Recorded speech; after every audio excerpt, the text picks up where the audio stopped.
In 2014, Floyd Mayweather did an interview with Colleen Dominguez on Fox Sports 1 before the first Marcos Maidana fight. When discussing a potential fight with Manny Pacquiao, Colin Dominguez asked, "And for all those people over the years who said he should do it for the fans or you should do it for the history of the game," and Floyd cuts her off and he says, "I sit back and I think about it like this. I want to know what athlete, when his or her career is over, tell me is the fans gonna pay your bills?" Now I remember seeing that interview, which I found here on YouTube, and I will put the link for it in the comment section or in the description box for this video. I remember when I saw that interview and I heard him say that, I remember my jaw hitting the floor. I remember being having a bit of a gasp. Uh, it was like I was in disbelief. I couldn't believe it. You know, that he had the nerve, the audacity to say something like that with the career he had, the money that he made, the money that I spent, the many people spent to watch him fight. Uh, I was just like, wow, where's your heart? Where's your balls?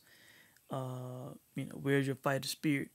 You know, uh, and I never forgot it. I always remembered that moment and what he said. And you guys have heard me on this channel in videos being critical of businessmen, being critical of guys with this type of mindset. Not taking on the big fights, cherry picking, all these type of things. Doing what's best for their family and their career. As Floyd would say, take the easiest fight for the highest payday. And I have come to a conclusion. From now on, you are not going to hear me criticize guys with the businessman mindset. I am finished defending fans, trying to speak up for the big fights.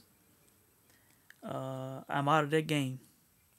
You know, if a guy wants to, take on the easiest fight for the biggest money, I will no longer run the guy down. I will no longer criticize the guy. Why? Because fighters are not going to win with fans either way. Whether they swerve big fights, take on big fights, whatever they do, they're not going to get the love and respect that they deserve. So why not do what's best for yourself and your family? So I am making a public apology right now to Floyd Mayweather, to Erislandy Lara, and to Canelo Alvarez and Andre Ward, guys that I've been critical of for making quote unquote business decisions. And the reason I am saying this is in the aftermath of the Kell Brook Errol Spence fight. Kell Brook was criticized for years about the level of opposition he fought. Hell, going into the Errol Spence fight, how many times did I get into a back and forth over Kell Brook's record and resume, who he fought, all this kind of stuff. All right, let me go to Kell Brook's resume. Okay, if I have it pulled up.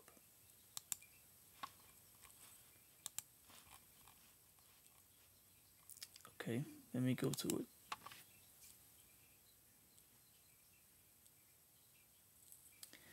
All right, now Kell Brook. Of course, we know he beat Shawn Porter, came to America, beat Shawn Porter to become IBF welterweight champion. All right. His resume before that, he doesn't get much credit for. by most. Okay, a lot of people think that the Portal fight was close, think he held, all those kind of things. Okay, he fights a mandatory in Jojo Dan. He wins that fight. Then he fights a voluntary in Frankie Gavin, wins that fight. And then he fights another mandatory in Kevin Bizier. He wins that fight. And the guy said, oh, he doesn't fight anybody. You know, he needs to fight a big name. After Kevin Bizier fight, he says, I want to fight a big name. He calls out Triple G. And when the fight was offered to him, when he had the chance to take the fight, he took the fight. He could have fought Jesse Vargas in the unification, but instead he took on the bigger challenge and wanted to make history, follow in his idol's footsteps. Sugar Ray Robinson go from welterweight to middleweight to win a world title. So he takes on the biggest fight possible in Triple G, a guy who was undefeated on a knockout streak. In a fight that I thought he was winning, he loses by TKO after Dominic Ingle throws in a towel in the 5th round. All right. And what was said by the public after that? Oh, well, he did it to avoid Errol Spence. He was ducking his mandatory, which Spence was not the mandatory at that point. He had to beat Bundu to become mandatory. And that was shortly before the Golovkin fight, after he had signed to fight Golovkin. But yeah, they said Errol Spence. Then they said, oh well, because the welterweight title wasn't on the line. You know, why did he move up to fight Golovkin? That was stupid. He should have fought welterweights. He ducked Vargas. You know, all these kind of things people said. It wasn't smart. He should have fought welterweights, not middleweights. You know, instead of people being fight fans, they're being business fans. All right. So after that, what happens? You know, he has to, you know, have his orbital bone fixed. He's out for a while, and he has to face Errol Spence as mandatory. Now, he could have vacated. He could have gone up to 154, but instead, you know, he knew what people were saying. You know, that he was gonna duck that fight. That he didn't want that fight. Eddie Hearn didn't want him to take the fight. But Kell was a proud champion. He said, if you want the belt, you got to take it from me. So what did he do? He took the fight. All right. People were excited that, you know, that we were getting this fight. This was the most anticipated fight of the year. So Kell fights the fight. It was a close fight for most of the fight. Some people had Kell winning up until the last few rounds of the fight. When Spence came one around, then he got a knockdown and clearly took over the fight. And then he got a stoppage in the 11th. And he got the stoppage because after Kell clearly had another, you know, fractured eye socket, you know, this time being the left eye. You know, the guy fought 4 rounds with a fractured eye socket. He went down in the tent. He came fighting back strong, you know, before the tent was over. Still lost the round. Came out for the 11th. And took a little bit more damage. And then the guy decided to take a knee, you know, to save his potentially save his eyesight, because he has gone through his mind, you know, what happened with the Golovkin fight. He knows that the eye socket is fractured. He had the injury before, so he knew that's what it was. And the doctor told him that if the fight continued with Golovkin, he could have lost his eyesight. So he decided to take a knee and save his eyesight. And what has happened since then? Immediately, people post on YouTube that the guy quit. He was a quitter. They run the guy down on social media. You know, after he showed so much hard effort in the fight, we clearly can see that he was injured in the fight, and people are accusing him of being a quitter. You know, they're not saying that he injured himself. Yes, he did quit by the definition of the word quit. He stopped in the fight. He pulled himself out of the fight. but we clearly can see and we know that the guy had an injury. But people run him down, calling him a quitter after he took the fight that everybody wanted him to take, the fight that everybody said that he was going to run from. All right. So this has left me to feel the way that I feel, that the guy's not going to win. Either way, Kell Brook does not win whatever he does in his career. Regardless of who he fights, he gives fans the big fights. He still gets criticism. He takes on the fight that everybody wanted, the fight that he said he was going to duck. Nobody gives the man respect. A few give him respect. It seems like more diss the man. And they say, well, the guy quit. He's a quitter. He quit in his hometown. Just constantly running the guy down. So this has left me to feel that, hey, I can no longer back and support the fans. These guys need to do what's best for them in their careers. It was best for them and their families. Kell Brook has a lady. He has 2 girls. He could be a grandfather one day. This man should enjoy the rest of his life. He should have his eyesight and not risk his sight or his brain or anything else just to finish a fight for the fans. When he takes on a fight for the fans, he still cannot get respect. They still call the man a quitter. So why should he continue in the fight for the fans and, possibly lose his eyesight? And then if that was to happen, they probably would say, oh man, they probably brag and say, Spence took his eye. Spence took his eye. He won't get sympathy. He won't, he'll be quickly forgotten and quickly discarded. All right. Now, what if Kell Brook would have been a businessman? All right. Instead of fighting Triple G, he could have fought Jesse Vargas. I think he probably would have been at least a 4-1 favorite to beat Jesse Vargas in the UK. He could have become a unified IBF and WBO welterweight champion. All right, Spence would have been his IBF mandatory. This is me mapping out this guy's career, what would have happened, what could have happened. All right, if he beat Jesse Vargas, he would have had to fight Spence as the IBF mandatory. Now, what could have been Kell Brook's options? Kell could have vacated the IBF and he could have fought Manny Pacquiao for the WBO welterweight championship. I'm sure Pacquiao will be there as he is now to fight Jeff Horn. So he could have fought Manny Pacquiao. That would have been a possible fight instead of facing Errol Spence. The excuse could have been that, hey, Manny Pacquiao is a bigger fight. We want that fight. And it would have been a smarter fight because Manny Pacquiao was a smaller guy and he is an Asian fighter. My opinion, I think Kell Brook could KO Manny Pacquiao. All right.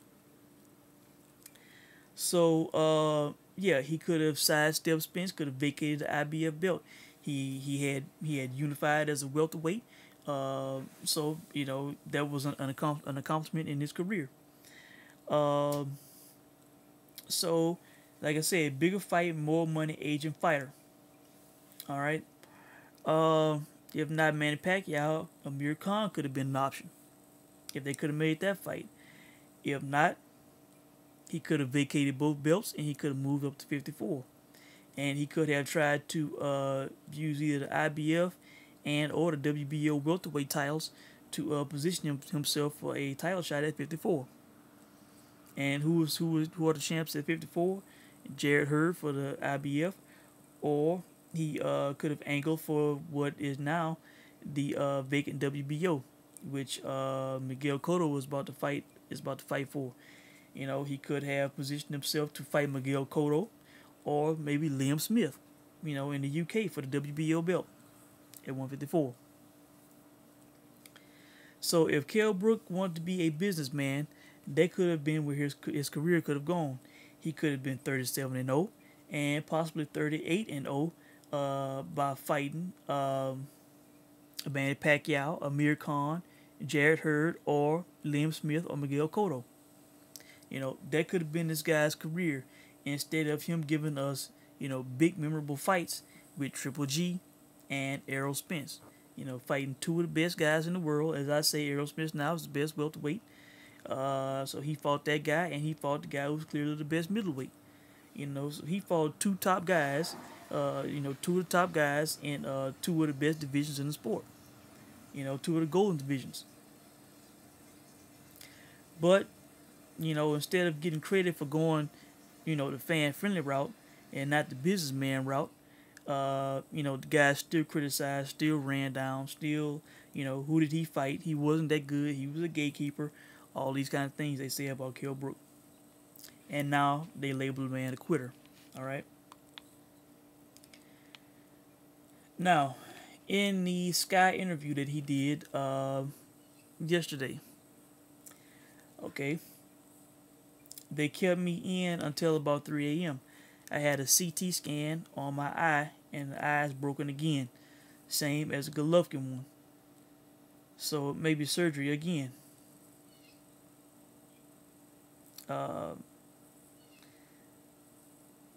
Let's see. I'm devastated. I knew from round 7 that the eye had gone, and progressively as the rounds went on. I tried to get through the fight, and it kept going double vision and then coming back into line. Let's see. In the later rounds, 10 and 11, especially the 11th, is stuck there, and that's why I went down on one knee. And I remember the surgeon saying to me after the Golovkin fight, if you would have gone another round or so, you could be blind. So I've got that going through my mind as well.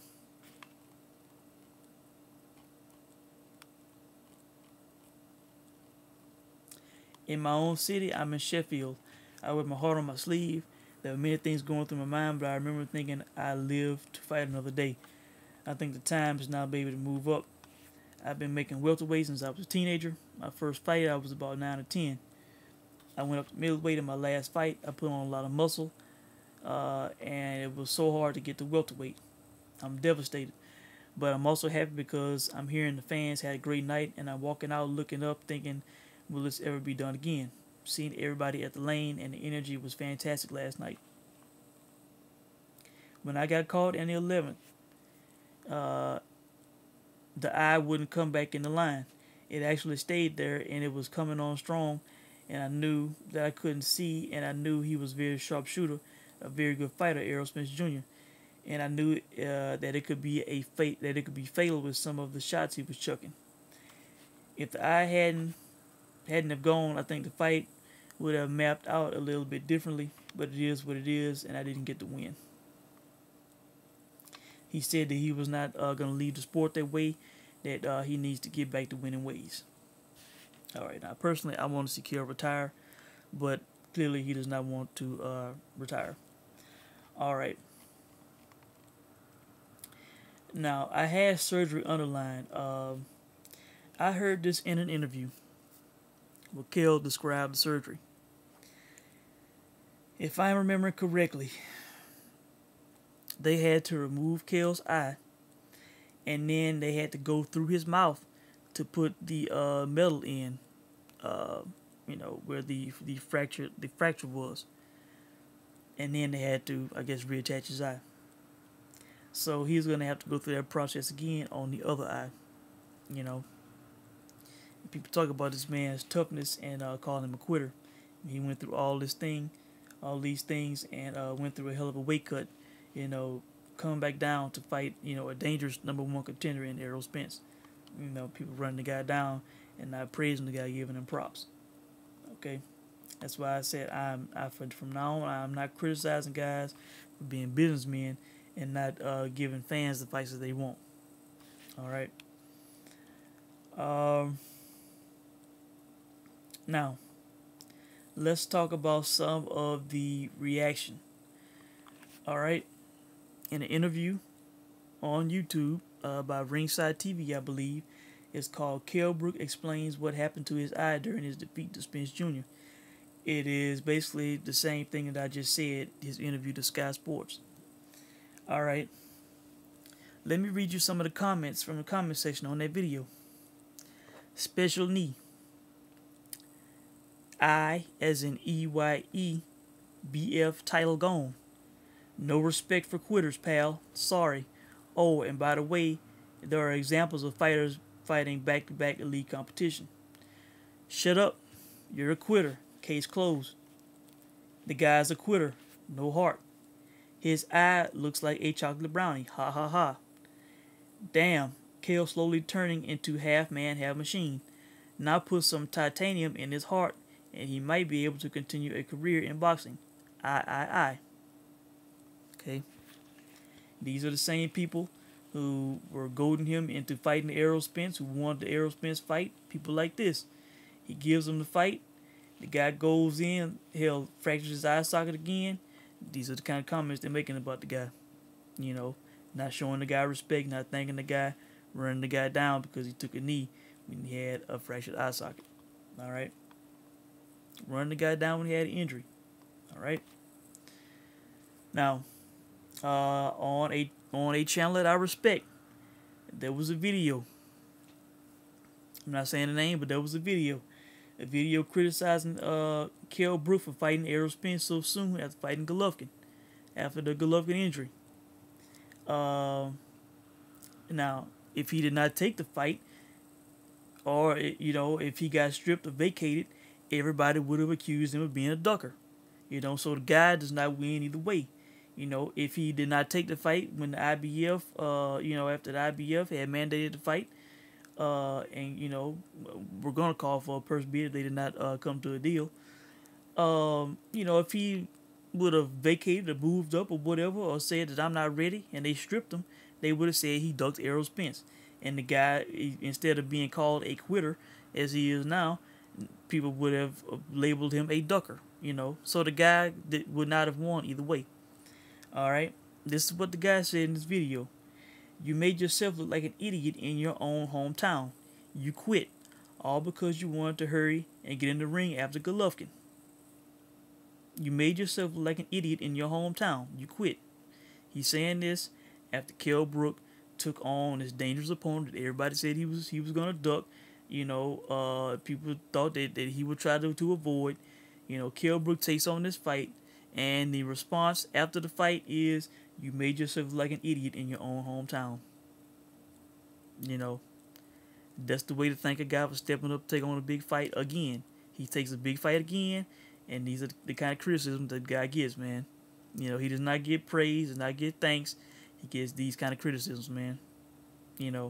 More criticism to me than praise. That's the way I see it. So as I said, man, from now on, I am not demanding these guys take on big fights.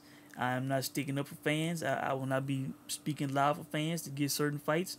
I'm gonna let these guys fight who they want to fight and manage their career the way they want to, because they will not win either way. They just won't. Kell Brook is the perfect example.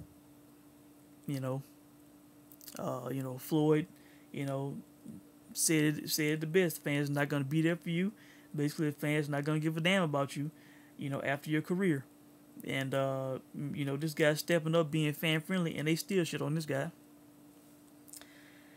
All right, now let's continue to Kell's Twitter. Kell posted on his Twitter, "Thank you to all the fans for your support. What a great fight. Gutted about the result. Congrats to Errol Spence. Hashtag I will be back." All right. Now let me read some of the replies on that post on Kell's Twitter. Get yourself on YouTube, type Amir Khan versus Marcos Maidana, and take note. That's true heart and will to win. Here's another one. Take a knee in front of your own fans or ride it out and come back strong in the 12th. Come on, be serious.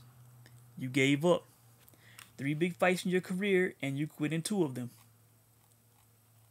These are going to Kell Brook. It's not hate, but he's fought 3 decent opponents in 36 fights.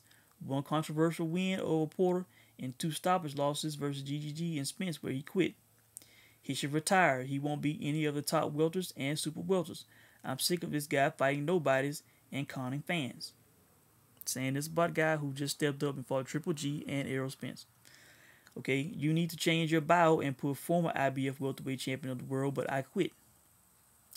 Again, the guy stepped up, fought his dangerous #1 contender instead of vacating and moving up to 154. You know, I was a big fan up till last night. You swallowed it big time. You just quit in front of your fans. Let down. Thought he was proposing to Spence because he went down on a knee. Think you need to have a long, hard think about your career because you can't mock Khan for his chin when you always quit when it gets tough. One of my favorite fighters till last night. Ball it and quit.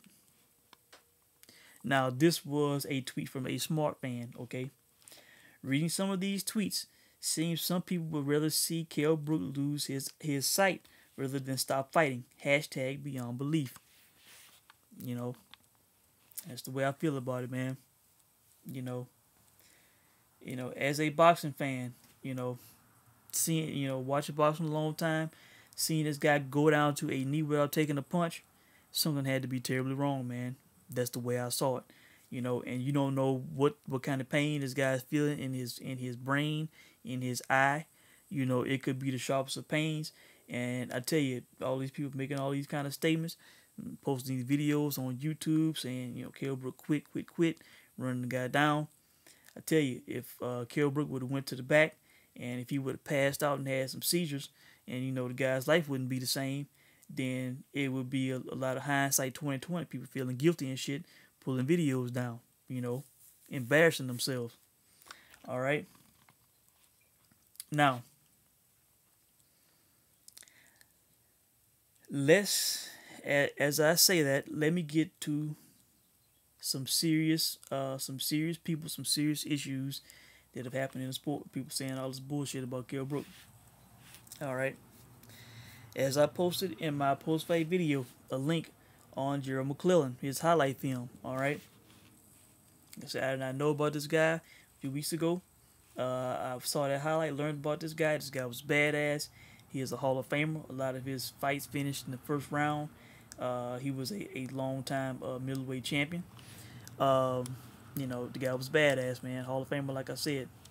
All right, let me go to his Wikipedia page. All right.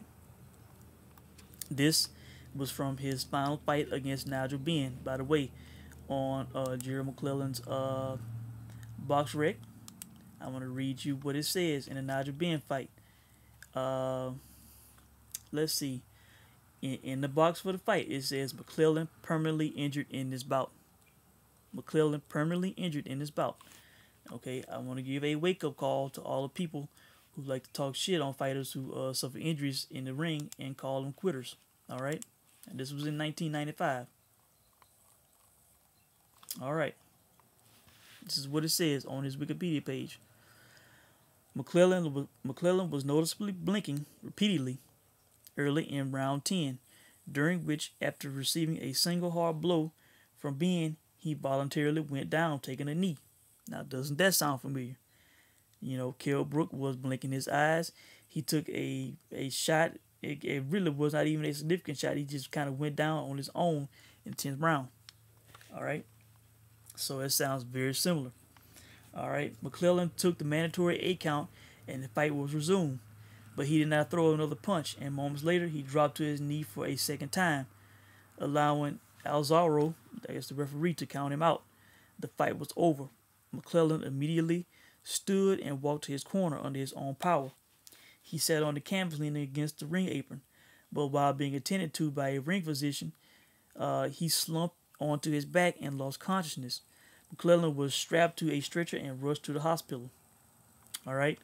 McClellan had emergency surgery to remove a blood clot from his brain. He spent 11 days in a coma, and he was found to have suffered extensive brain damage.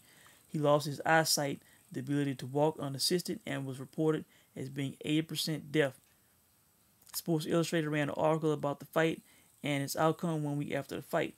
McClellan's family flew to be by his side and later was flown back to his home country. He has recently recovered some ability to walk, being held by a cane, but he has not recovered his eyesight. In addition to being blind, his short-term memory was also profoundly affected. His 3 sisters are responsible for his care. In a 2011 documentary broadcast by ITV, Lisa stated that Gerald is in fact not deaf, but that he has trouble with comprehension when spoken to. All right. That's the serious nature of this sport, man. you know, and people want to run down Kell Brook for taking a knee when he had a clear injury in the fight. You know, same injury as he had in the previous fight, but on a different eye. And when the guy knows the risk of potentially losing his eyesight, you know, it was a smart thing for him to take the knee and not take further damage when he could not see out of the eye. All right. Now, ever since then, there have been numerous fundraisers to try to care for McClellan's life. You know, as I said, his family has to care for this guy 24/7. There were fundraisers for him over in the UK where they raised over £200,000. They auctioned off his world title belts to help pay for round the clock care for the guy, as it says on his Wikipedia page. And after I discovered the guy, I found him on Twitter, and they have a GoFundMe going for the guy, to raise money for the guy, man. You know, as Floyd said, when these guys' careers are over, fans gonna be there to pay for their bills, take care of them, man. You know, how many people from when McClellan was in his heyday, how many people from that time period who was watching this guy or sending this guy money on a monthly basis? You know, I doubt there are many people doing that. There could be a few, but I doubt there are many doing that, okay? You know, and this guy, they having to do fundraisers for this guy, man, to take care of this guy. All right? So Flo was right, and I was wrong, And after what's going down with Kell Brook, man, I'm not faulting these guys anymore, man, for doing what's best for themselves, their families, and their careers, man. If these guys don't take on the big fights and the fans complain, I will be mentioning this scenario and how people did Kell Brook, because Kell Brook took on the big fights, and the guy didn't give respect, man. He did not get thank yous, did not get praise. For the most part, it was criticism, criticism, criticism. You should have fought welterweights. You shouldn't have fought Golovkin. That was a dumb move. You quit against Golovkin. You quit against Errol Spence. All these things. You shouldn't have fought Errol Spence so fast when everybody wanted to fight, wanted to see the fight, couldn't wait for the fight. Was running the guy down because he wouldn't take the fight. Then he takes the fight and gives 11 hard-fought rounds in a competitive fight, which a lot of people thought was going to be a one-sided fight, by the way. Let's remind the Spence characters of that. But this guy gave his heart in the ring, and he gets criticized, man. Still, even after giving the fans what they wanted. So if he had been a businessman and tried to remain undefeated and carefully, navigated his career to keep his O, like a lot of these guys do, well, the guy could have been criticized, but he still would be undefeated. He probably wouldn't have eye injuries either, So, and let me mention one more name, okay? Who remembers the name Magomed Abdul Salamov? Who remembers that name? Okay, that's the guy who a few years ago on HBO on the undercard of Triple G Curtis Stevens, he fought Mike Perez, a heavyweight. The guy was 18-0 with 18 KOs, a Russian. It was a 10-round fight, a hard fight. The guy got beat up bad. I saw that fight live. And what happened? The guy had urine in his blood after the fight. They said that the guy should go to the hospital. They did not even send him in the hospital in New York. They said that the guy should take a taxi. And the guy went to the hospital in a taxi and, hell, had to have emergency surgery, was put in a coma, and had a stroke. And now the guy's life is ruined, man. Forget boxing. He has to have, around-the-clock care just like Jerome McClellan, okay? These are the risks these guys take in the ring. And people, want to criticize Kell Brook, run him down, taking a knee when he clearly had an injury. All right? And I will be putting the links to these in like I said, probably in the comment section of this video. All right, this is on ESPN, ESPN.com. It is titled, Khabib Nurmagomedov, Upset Injured Countryman Has Worsened. All right, Khabib is a UFC fighter. There is video here where it shows Magomed, okay, and his family. This guy has a wife and 3 kids, man. A wife and 3 kids this guy has, and, he lost his faculties in the ring, man.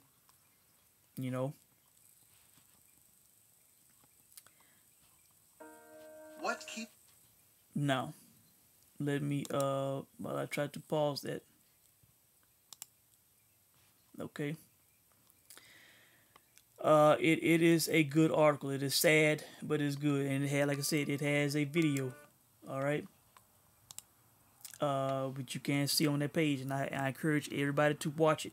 You know, where you see this guy, how this guy's wife has to brush his teeth for him, has to shave this guy, and he has three, a beautiful wife and three beautiful kids.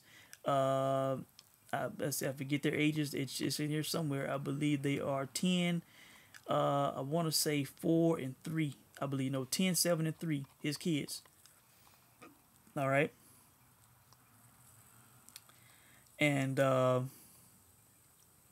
it details in this article, how this guy has to go therapy a couple times a week. His medical bills ran over $2 million. They're having to sue the state of New York, the athletic commission. They should just write the check and take care of this guy, man. They failed this guy. They let this guy take too much of a beating in that fight, and then did not even put the guy in the ambulance, take him to the hospital. This guy got, I think, 40,000 for this fight, and then got 10,000 from the insurance. So over $2 million in medical bills. The guy made $50,000 in the fight. $50,000 was not worth this man, having brain damage. And not being able to communicate with his family as normal. The guy's like mumbling words. Just sad to see, man. You just have to look at it and see it for yourself, man. But a sad case, a sad situation. I have a picture of him outdoors in a wheelchair with his three girls and his wife. The guy like ruined in the ring, man. We want to criticize Kell Brook for taking a knee and saving his eyesight. His wife says in this article, "I really hope something like this doesn't happen to anyone else, and I really don't want it. And I really don't want someone to be in this condition or have a family endure something like this. I don't wish this on anybody." So this woman clearly understands why Kell Brook took a knee and will not criticize the guy.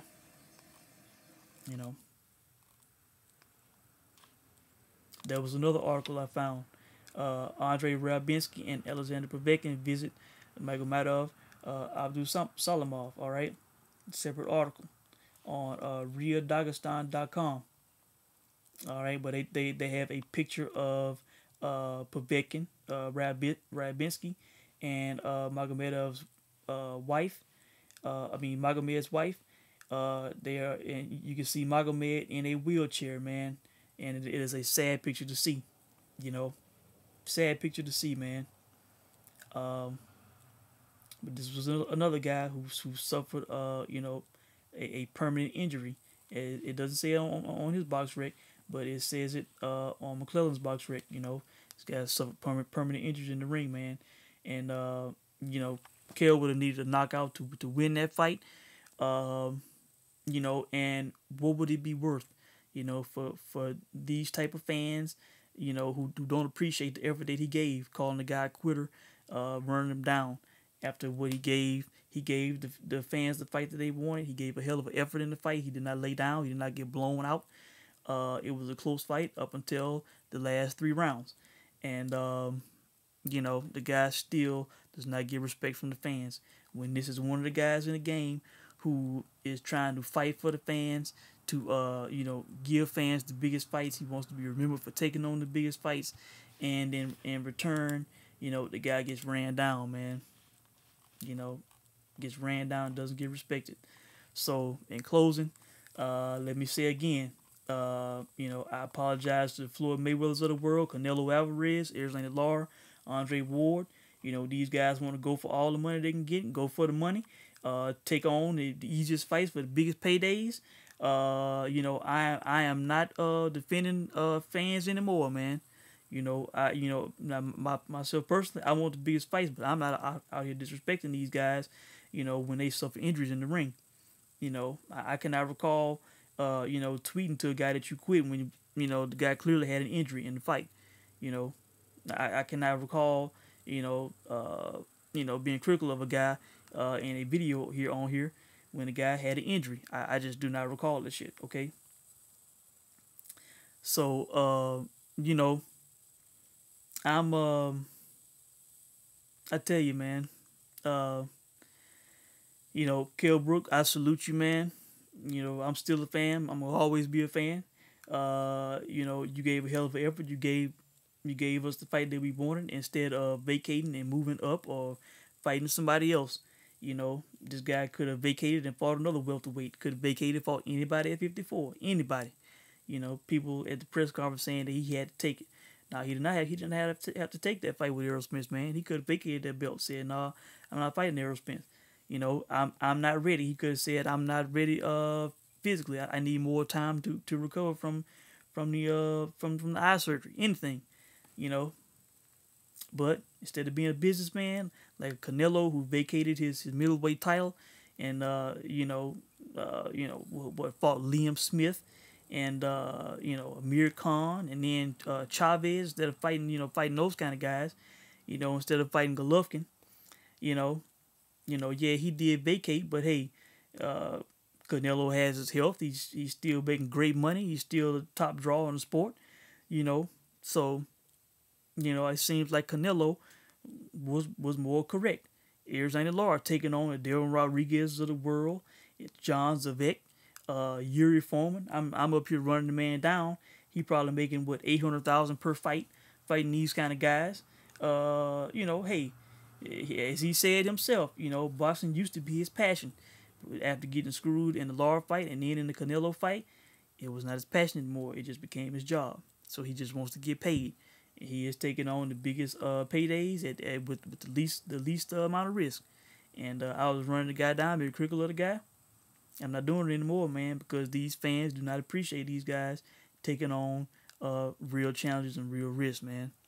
They take on the fights and then they come online, run down and shit, man. Hit them up on Twitter, call them all kind of names and shit, man. Call them a quitter. I'm not a fan anymore. After this guy took on the fight that everybody wanted, man. Sad. So I just had to sound off, man. I'm not defending. I'm not defending you guys anymore, man. I'm not. I'll speak up for myself, saying the fights that I want to see. But if a Manny Pacquiao wants to fight a Jeff Horn instead of a Terrence Crawford, hey, that's what the guy feel like he has to do. That's the best payday with the least risk without fighting the Terrence Crawford. I'm not criticizing these guys anymore, man. Anymore. After this shit that went down with Kell Brook. So I think that's all I gotta say, guys. I will try to put the links to all this material in the comment section for you to see, and I encourage you to pull up, read, and watch these videos, man. And you can see the serious side of the sport, man. It is not fun or a joke to make fun of these guys after they suffer injuries in the ring. Thanks for watching.